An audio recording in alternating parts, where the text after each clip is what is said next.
Esiet sveicināti šodienas podkāstā Aiz durvīm. Pie mums šodien studijā esmu es, mans vārds ir Luīza Špaka, un šodien parunāsim par diezgan nopietnu tēmu, kas ir ēšanas traucējumi. Un pie mums studijā šodien ir ieradusies Rīgas Stradiņu Universitātes 4. kursa studente Aleksa Kriķe. Čau, Aleksa! Čau, Luīza! Vairāk tad sākumā pastāsti par to, kas tu esi, ko tu studē, ko tu ikdienā dari, nedari. Tātad, kā jau tu pat minēji, esmu studente, un es studēju programmā Uzturs, un es jau esmu 4. kursā, un pašlaik man ir pēdējais semestris. Un šajā dzīves periodā es pārsvarā koncentrējos uz bakalaura darbu. Un paralēli es cenšos arī piestrādāt, kā jau lielākā daļa studentu. Brīvajā laikā es pārsvarā cenšos pievērsties tādiem hobijiem kā sportam. Es dodos uz sporta zāli 3 līdz 4 reizes nedēļā. Es arī esmu diezgan radošs cilvēks, un tad, kad man, piemēram, ir stress, es glaznoju. Bet pārsvarā tagad es pievēršos vairāk bakalaura darbam, līdz ar to man arī nav daudz laika, lai satiktu draugus. Un cenšos arī gatavoties valsts eksāmenam. Kā jau es arī sākumā minēju, mēs šodien parunāsim par tādu diezgan nopietnu tēmu, kas ir ēšanas traucējumi. Un arī tu esi saskārusies savā dzīvē ar ēšanas traucējumiem. Cik tev bija gadu, kad tu pati pirmo reizi apzinājies, ka tev ir ēšanas traucējumi? Pirmās atmiņas, kad es sāku saprast, ka man tiešām ir ēšanas traucējumi, ir 14, 13 gadi. Diagnoze man tika uzlikta 13 gadu vecumā, bet pēc 2 mēnešiem man palika 14, tad es varu teikt, ka tas bija 14 gadu vecumā. Diagnoze man bija anoreksija nervosa, un pirmais, ko es sapratu, ka nav labi, pirmkārt, es jau pati tajā brīdī nesapratu, līdz galam, kas ar mani notiek, jo tā domāšana slimības zemākajā punktā ir nedaudz izmainīta šiem cilvēkiem, bet man palīdzēja tikt no tā vaļā mana ģimene. Viņi pamanīja, ka tiešām mans svars bija kritiski zems, līdz ar to es tiku aizsūtīta, es kopā ar vecākiem aizbraucām pie attiecīgā speciālista, un speciālists uz mani paskatījās, un viņš pateica to, ka, šeit ir vienīgais variants slimnīca. Līdz ar to es tiku ielikt slimnīcā, Bērnu kliniskās universitātes slimnīcā, un tur es pavadīju mēnesi, un tad attiecīgi, tur es tiešām sapratu, ka kaut kas nav labi. Un ko tu darīji vairāk vai mazāk? Tu vairāk sportoji, vairāk badojies vai mazāk ēdi, vai tas viss bija tādā balansā, ka daudz sports, mazs ēdienu, daudzums? Tagad skatoties atpakaļ, labi, man bija tā galvenā diagnoze anoreksija, bet, manuprāt, daudzas meitenes neapzinās, kurām ir, piemēram, diagnoze uzlikt, ka ēšanas traucējumi var izpausties dažādos laika posmos citādāk. Labi, varbūt ir cilvēki, kuriem tiešām tas izpaužās vienā veidā, bet ļoti bieži anoreksijai klāt nāk ortoreksija. Kas ir ortoreksija? Kad ir pārmērīga koncentrēšanās uz uzturu, pieņemsim, tu ēd tikai veselīgas lietas, un tev baida, piemēram, tu nezini kaut kādi saldumi vai kaut kas tam līdzīgs. Vienmēr sakot, tu vienkārši esi apsēsts ar veselīgu uzturu, un mījoties kopā ar neēšanu vai tiešām badošanos vai pārmērīgu kaloriju dedzināšanu, ko arī varētu raksturot kā tādu arī savu veidu bulimijas izpausmi, tad es sev teiktu, ka man bija tā ortoreksija, anoreksija kopā, un tad arī tā visa pārsportošanās, tas arī man vēl bija klāt. Jā. Un kas varbūt tās, vai tu esi mēģinājis saprast, kas bija tas tavs palaidēja mehānisms, kāpēc tev vispār sākās šie ēšanas traucējumi, jo arī es esmu ar tiem saskārusies, un es esmu domājusi par to, kāpēc man tā bija. Man tas bija Covid laikā, un es sapratu to, ka tad, kad es nevarēju kontrolēt, kas notiek apkārt, es gribēju kaut ko kontrolēt, un vienīgā lieta, ko es tā forši, tajā brīdī man likās tā forši var nokontrolēt tas, ko es ēdu un cik daudz es sportoju. Jā.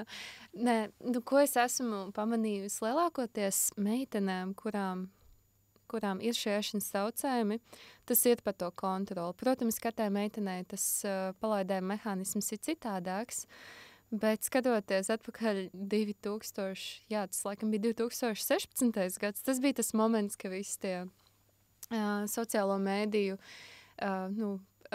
mūsdienīgi sakot influenceri, ja mēs lietojam anglicismus, sākās visi tie youtuberi un tad tur reklamēja visādas tur, ko es ēdu dienā, cik es, nezinu, kā es sportoju, kā vai zaudēt. Vai arī tie body checking, jeb saucamie tie ķermeņā, pasties kāds man ķermenis, kāda man presija.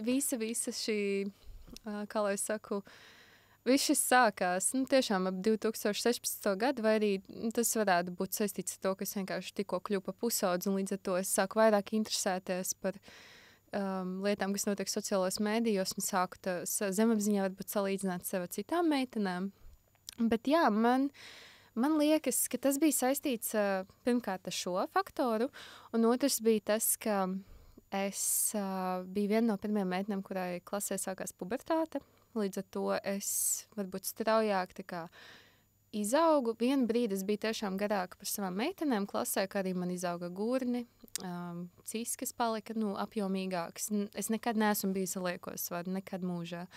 Bet salīdzinot tajā brīdī, 12 gadu vecumā, kad man visa reproduktīvā sistēma it kā sāka darboties, mans ķermenis, protams, izmainījās, un varbūt citām meitenēm tas vēl nebija noticis, līdz ar to es uz tā fona jutos, kā lai pasaku, resnāka, ja tā pateikt. Lielāka, nevis resnāka, jo man nekad nav bijis liekais svars, esmu vienmēr bijis normāla, pirms es saskāros ar ēšanas traucējumiem, un tad vēl viens palaidēja mehānisms bija man no tuvu cilvēku komentārs, lai gan tas cilvēks tiešām man neko ļaunu varbūt nedomāja, bet tas bija tas, kas man iesēdās iekšā, un es pēc dabas esmu ļoti tāds cilvēks, kuram patīk pierādīt savu un kaut ko, es nezinu, man ir milzīga disciplīna, motivācija, un kā lai pasaka, man ļoti patīk sacensties, un līdz ar to saliekot kopā manas rakstura īpašības ar to komentāru un tām dusmām aizvainojumu, es gribēju pierādīt, ka es varu arī tā neizskatīties. Jā, šie komentāri brīžam tie neapzinātie patiesībā mēdz būt tie vissāpīgākie un iesaisties tik ļoti mūsu zemapziņās, ka šķiet, ka mēs gribam pierādīt pretējo. Jā, un, protams, arī tu pirmīt pieminēji to kontroli. Man tā bija dzīves situācija, kad vēl dzīvoju mājās, un, protams, arī visas attiecības ar klases biedriem vai attiecības ģimenē, protams, tajā vecumā, ka tev tikko sākusies pubertāte, uztver visu ļoti sāsināti. Un tas arī man bija saistīts ar kontrolas zudumu par dzīvi, kā es jūtos pēc sevi un kam es eju cauri kā pusaudzis. Un tad arī attiecīgi vienīgā lieta, ko es varēju tajā brīdī kontrolēt, tā bija man ēšana un tad arī sportošana. Un tad, bet jā, es zaudēju ļoti daudz svaru 2 mēnešu laikā. Man pilnībā neviens nevarēja atpazīt. Tas viss notika tik strauji, ka man neviens drēbes nedarēja, būtiski es staigāju pa skolu kā mais. Bet tas arī bija vēl viens veids, kā es noslēpu to, ka es biju ļoti daudz svaru nometusi, un daudzi tajā brīdī nepamanīja.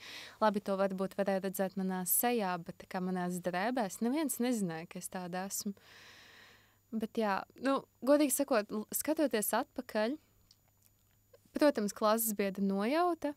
Viņi skatījās uz mani tā dīvaini, un vienīgais cilvēks, kas man tajā brīdī kaut kā vispār pavirzīja to faktoru, ka man ir vajadzīga palīdzība, ir mana vidusskolas skolotāja. Es vēl atceros to dienu, viņa pienāca pie manis, kamēr es sēdēju viena pati klasē, jo arī saistībā ar to, ka es neēdu, man nebija vispār enerģijas, un vispār es biju tāda ļoti apātiska, un vispār negribēju socializēties ar citiem vienaudžiem. Tas arī ir viens no šiem ēšanas traucējumu faktoriem, kad tu vispār negribi atrasties citu cilvēku kompānijā, jo tev šķiet, ka kāds cits tev izteiks komentāru vai kāds cits tev liks ēst, bet tu, piemēram, nedrīkst ēst, jo tu pirms stundas apēdīji, nezinu, tur vienu āboli, un tāpēc tev ir jāēd nākamā ēdienreiz apmēram vēl vakarā. Jā, visi tie laiki, un arī, kad izvairies no visādiem sociālajiem pasākumiem, kur, nezinu, nedod Dievs, tur dzimšanas dienā tev kāds liks ēst kūku. Cilvēki, kur nav gājuši cauri ēšanas traucējumiem, viņi nesaprot, kā tās smadzenes patiesībā izmainās, tā domāšana. Un, jā, ejot atpakaļ pie stāsta par to skolotāju, es atceros, viņa pienāca man klāt. Viņa man iedeva milzīgu ābolu, un viņa teica to, ka viņa neies projām, kamēr es neapēdīšu to ābolu. Un, protams, tajā brīdī man bija tāds tā kā dusmas un sašutums, bet kaut kādā ziņā tāds sirds siltums, jo pirmo reizi kāds cilvēks patiesībā pamanīja, ka man ir problēma, ka man ir grūti, un zemapziņā es gribēju, lai man kāds pasniedz to palīdzības roku, jo es biju tādā kā melnajā caurumā. Un esmu pilnīgi pārliecināta, ka tā skolotāja arī sazinās ar maniem vecākiem, ka man vecāki sāka tā kā lai pasaku, vairāk tam pievērst uzmanību. Jo, tā kā ģimenēm varbūt es tiešām to varēju tik ļoti profesionāli noslēpt, ka vecāki varbūt tiešām nenojauta tik labi, un līdz ar to, jā, tad tas viss beidzas to, ka es nonācu slimnīcā, un tad mēnesi pavadīju. Kurā brīdī tu saprati, ka tev pietiek, ka visu tu gribi tikt no tiem ēšanas traucējumiem vaļā, jo tu saproti to, ka tā arī ir nevis tāda dzīves sastāvdaļa, bet tas ir viss, par ko tu spēj vispār domāt, jo šie ēšanas traucējumi, kā jau mēs arī runājam, tik ļoti pārņem tevi, ka tu vispār neko citu vairs negribi. Kas bija tas tavs zemākais punkts? Man vispār, es tā atceros, man tie ēšanas traucējumi bija diezgan aktīvā fāzē, godīgi sakot, 6 gadus. Tiešām, ja tā parēķina 6 gadi no 13 līdz 19 gadiem, es viņus ignorēju. Labi, tur kaut kur pa vidu tur bišķiņ saņēmos, bet es nekad nebiju tā kā pilnībā atbrīvot no tiem. Man tas viss beidzās, man nedaudz tā kā tās domas atnāca un tā realizācija, ka, hei, man ir 19 gadi, es esmu sieviete bez menstruālā cikla, jauna sieviete, un es vēlos kļūt par māti nākotnē, un es kaut kādā ziņā pārvācot uz Rīgu, bija arī tas Covid laiks, 1. kurs, un bija jāsēž mājās, un tad es tā padomāju, neviens mani nepazīst šeit, mani kursbiedri nezin, kā es izskatos, es varu droši, kā lai pasaka, pieņemties svarā, un pilnībā ierasties, nezinu, pirmajā dienā auditorijā kā jauns cilvēks, neviens neko par mani nezina, un tad es tur tajā pirmajā gadā centos, bet mana pieredze to ir diezgan, kā lai pasaku, traumatiska, viss tā menstruācija atgūšana. Jā, bet man tas izdevās saprast, un es arī sameklēju, man palīdzēja sameklēt palīdzību ēšanas traucējumu resursu centrā, tad es tur tiku pie speciālista, man bija 6 mēnešu kognitīva behaviorālā terapija, un tad deju terapija vēl, un tad arī tā iekšējā motivācija, man uzsākot studijas saistībā ar šo tēmu, tad arī attiecīgi kaut kā saņēmos un man palika labāk. Tu šobrīd studē uztura zinātni. Kas ir bijis tas tavs, kāpēc tu izvēlējies iet uztur zinātni studēt? Tas ir bijis tāpēc, ka tev ir ēšanas traucējumi bijuši un tu gribi saprast apmēram tā. Tajā ir tik kalorijas, un cukurs patiesībā mūs nenogalinās tā, kā varbūt tiem cilvēkiem ar ēšanas traucējumiem liekas. Vai varbūt tomēr tas ir tas, ka tu gribi pēc absolvēšanas palīdzēt citiem? Es atceros to dienu 12. klasē, kad es šķirstīju universitāšu programmas, un šis bija tas, kas man ieleca, tā kā, programma uzturs man izleca, un man bija tāds, protams, kaut kādā ziņā katram cilvēkam, kurš apzinīgi izvēlās kaut kādas programmas apakšā, kaut kāds stāsts, kāpēc viņš to izvēlās. Piemēram, cilvēki nereti, es nesaku par visiem cilvēkiem, bet nereti cilvēkiem, kuri izvēlās studēt psiholoģiju, varbūt pašiem ir kaut kādas grūtības. Un es domāju, ka tas arī saistīts ar uzturu, jo vispār mūsu programmā katrai meitenei, gandrīz katrai meitenei savs stāsts. Un saistībā ar šo lietu, ne visām, citas tur varbūt ar sportu saistīt, vēlas saistīt šo izglītību. Bet jā, visticamāk, ka zemapziņā es vienkārši izdarīju izvēli par šo programmu tādā ziņā, ka es vēlējos saprast, ka tiešām tas uzturs nav tāds bubulis. Jā, tas nav bubulis, un arī man prioritāte arī varbūt sākumā nebija iet un palīdzēt citiem cilvēkiem, bet vairāk izprast uzturu nozīmi vispār kā tādā veselībā un labsajūtā, ka cilvēkam ir jāēd. Tad tā ir mūsu, tas ir vienīgi, tas enerģijas avots, lai mēs vispār eksistētu. Bet tagad, kad es esmu 4. kursā, ejot praksi, arī starp citu to pašu nodaļu, kurā es gulēju, tagad ejot pie meitenēm, kurām arī ir ēšanas traucējumi, es reāli sapratu, ka varbūt, es tiešām nezinu, vai es tiešām vēlos iet pa to līniju, cīnīties un palīdzēt cilvēkiem, kam ir ēšanas traucējumi, bet es reāli sapratu, ka es esmu tādā situācijā nonākusi un tādā, kā lai pasaka, domāšanā, kas tiešām vēlētos varbūt palīdzēt cilvēkiem, kas ir gājuši ēšanas traucējumiem, tāpēc, ka pēc manām domām speciālists, kurš varbūt darbojas ar šiem cilvēkiem, kurš pats nav gājis cauri ēšanas traucējumiem, ne līdz galam varētu palīdzēt šiem cilvēkiem. Nu, ja viņš nav pats tā kā uzvarējis arī.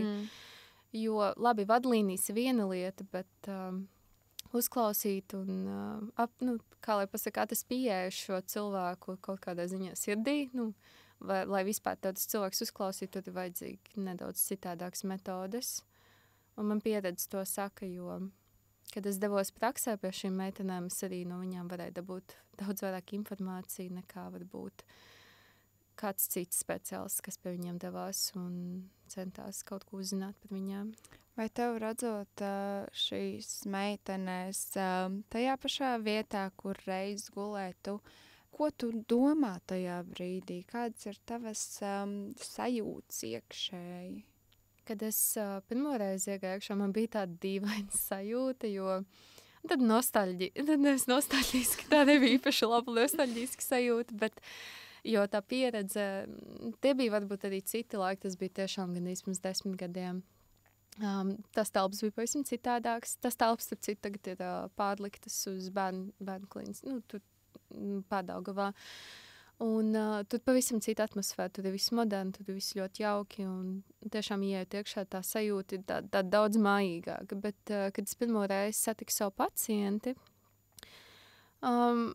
pirmkārt, man tas neizdvesa kaut kādu vēlmi atgriezties tajā, kā lai pasaku, situācijā, un atceroties arī visas tās atmiņas, kam es gāju cauri, es pilnībā to cilvēku izjūtu, es pilnībā zinu, kā šis cilvēks funkcionē, zinu, kā viņš jūtās, plus mīnus, kā viņam strādā prāts, kā viņš runā speciālistiem, jo viens ir cilvēki, kuriem ir ēšanas traucējumi, īpaši meitenēm ar anoreksiju, viņas ir fantastiskas meles. Jā.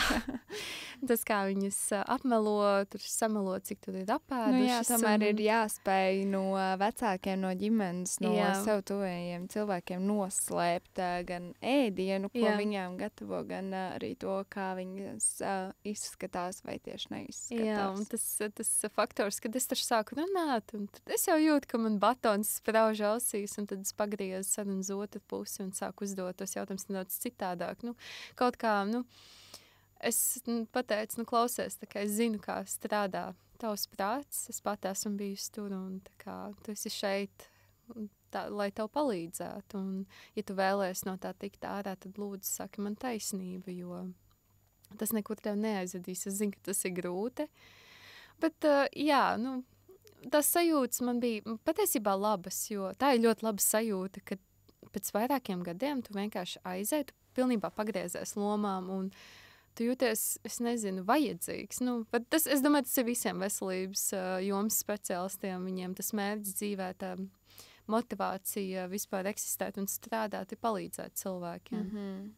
Un man liekas arī šajā situācijā, ka tu aizej un tu saproti, ka tu tur esi bijusi tās meitenes vai tā puiša, jo arī puišiem ir anoreksijas un citēšanas traucējumi paveidi. Ka tu saproti, ka tas, kas sēž tur, reiz tu biji viņa vietā, bet tagad tu esi tikus no tā vaļā. Tā ir, man liekas, tāda ļoti forša, patīkama, pozitīva sajūta, kurā, manuprāt, rada prieku tev un iespējams, kad reiz kādu varbūt tu iedvesmos tā, ka tas, kas ir šobrīd tavs pacients, būs arī tā, kā tu ārstēsi kādu citu. Iespējams, jā. Es ļoti ceru. Bet tad jau redzēs, kur es dzīvē došos tālāk, jo iespējas manā profesijā ir daudzpusīgs diezgan. Un, jā, vēlos arī piebilst to, ka, ja tev ir bijuši ēšanas traucējumi, man liekas, tas ir diezgan, kā lai pasaku, man liekas, tās domas, ka man nav vairs ēšanas traucējumi, tad vairāk vajadzētu pārveidot, ka man ēšanas traucējumi pašlaik nav aktīvi, jo, ja tu vienreiz esi to saskāries, tad tas ir kaut kāds veids, kā tu reaģē uz kaut kādām situācijām dzīvē, un tev jāņem vērā tas, ka viņi vienmēr būs ar tevi, bet tas, kā tu ar viņiem cīnīsies un kā tu viņus varēs apklusināt noteiktos dzīves periodos, tas jau ir atkarīgs no cilvēka. Bet jā, es domāju, ka ēšanas traucējumi vēl joprojām ir ar mani, bet viņi nav aktīvi un es viņos neklausos. Tu spēj viņus atstāt aiz šīs telpas durvīm un vispār neielaist viņus. Tas tikai domas un kaut kādi sarkanie signāli. Ka dzīvē tiešām kaut kas iet greizi un kaut kas jāmaina citādāk. Jā. Jo tu neesi pelnījis sev darīt pāri šādā veidā. Tā ir tu dari sev pāri. Jā.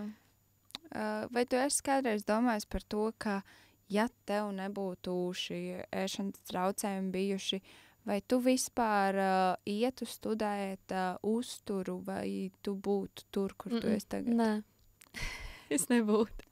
Visticamāk. Es vispār dažreiz domāju, kādas būtu, ja es nebūtu izgājis. Jā, es tev tieši gribēju jautāt, kā tev šķiet, kāda tu būtu, vai tie tev kaut ko vispār mācīja?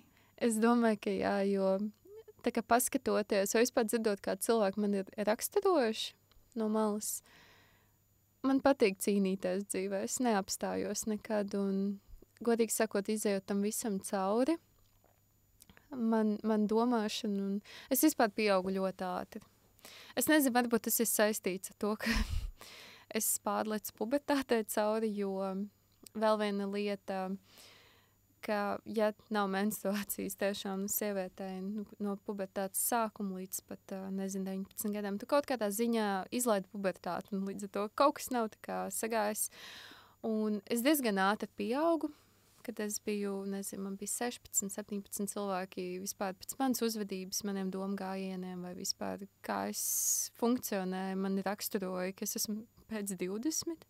Es varu ceru, ka tagad šajā vecumā varbūt cilvēki man neraksturot kā 30 vai 40, nekas jau tas slikts nav, bet tā kā es tomēr vēlētos būt savā vecumā. Bet jā, es domāju, ka šie traucējumi man izmainīja tiešām kā cilvēku. Jo es esmu daudz izturīgāk pat dažādām situācijām, emocionāliem pārdzīvojumiem. Es tieku tam daudz vai ātrāk cauri. Arī kaut kādā ziņā es sevi ļoti iepazinu, savas emocijas, arī ejot tam visam cauri, arī tā terapijā. Esmu iemācījusies atpazīt savas emocijas, viņas kontrolēt un attiecīgi arī nepieļaut, ka kāds cits no malas, kāds cilvēks man cenšas vai nu sagraut, vai kaut ko pateikt, kas man varētu ievainot, mazināt pašapziņu. Un tad tāds cilvēks, es vispār, ja ir ēšanas traucējumi, es ļoti ieteiktu šādus cilvēkus pēc iespējas ātrāk izslēgt no savas dzīves, vai arī mazāk mēģināt kontaktēties, ja tie ir ģimenes locekļi, vai atrast kaut kādu veidu, lai netiktu pacelt šādas tēmas. Jo es domāju, arī viens no iemesliem, kāpēc es tiku cauri un apklusināju savus šos ēšanas traucējumus, ir tas, ka es no savas dzīves izslēdzu ļoti daudz, kā lai pasaka, toksiskus cilvēkus. Cilvēki, kas manā dzīvē neko labu nedarīja, vai nu tie bija kaut kādi klases biedri ar kaut kādiem komentāriem, kuri mani tā kā apsaukā vai kaut kas tam līdzīgs, vai varbūt kādu no ģimenes locekļiem es mazāk sāku kontaktēties, kas varbūt ne tik labi man iespaidoja, arī draugus nomainīju. Un tad, jā, un arī, protams, vides maiņa, tas man ļoti palīdzēja. Tas arī aizved mūs līdz pēdējam manam jautājumam tev. Ko tu ieteiktu citām sievietēm, arī meitenēm, kas klausās, kuras varbūt tās neapzinās, ka viņām ir gluži ēšanas traucējumi, bet pieņemsim viņas stresa situācijās pārmērīgi ēd vai viņām ir kaut kāda pārmērīga pārēšanās, un tad viņas pēc tam badojās vai vienkārši badojās un pārsportojas. Ko tu viņām ieteiktu, skatoties gan no savas pieredzes, gan skatoties arī kā no topošās uzturs speciālists? Man liekas, pirmā lieta ir ļoti svarīgi atzīt, ka tev ir problēma. Tas jau ir daudz, jo es ilgi nevarēju atzīt, es vairākus gadus nevarēju atzīt, ka man ir problēma. Līdz to atzīst. Arī, ja tev, man liekas, citi no malas saka, tad, man liekas, tu ļoti prasmīgi pasaki, nē, man tā nav. Jā. Tas savu melo vienkārši. Jā. Bet es arī lasīju kaut kādus pētījumus, ka tomēr cilvēkiem ar ēšanas traucējumiem ir tā smadzeņu struktūra izmainīta. Un tas, ka tu arī neuzņem pietiekam daudz kalorijas, tas jau arī kaut kādā ziņā tavu kritisko domāšanu samazina. Bet jā, pirmkārt, atzīst, ka tev ir problēma, lai arī cik ļoti tas skarbi neizklausītos, un ja ir iespējams, ir nauda tam, tad terapija noteikti, tad jāiet pie psihoterapeita un tad jāvienojas par labāko terapijas veidu.